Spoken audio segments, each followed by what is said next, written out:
The reason why I chose to dig in this rock area is because when I was a kid growing up in Northern California, when you live on 20 acres, there's tons of rocks, and that's what you do is you play on them. You're a kid. We didn't have internet.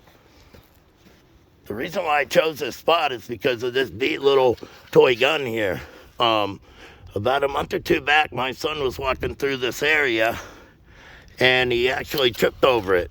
It was underground, but he must have stepped on it just right. So we found this right above this hole, and that's why I decided to dig here.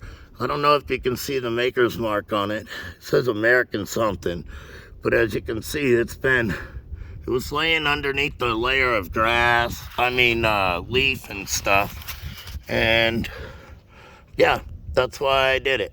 So pretty interesting. It's older, but it's a find, and it was kind of dirt fishing because he was digging right over there. So he just happened upon it. So I figured some kid might have played here, had change, or maybe somebody hid something here. But anyways, that's why I did it. Now I'm hooked on dirt fishing. I'm getting crazy about this. It's cold out today. My dirt's freezing. Later.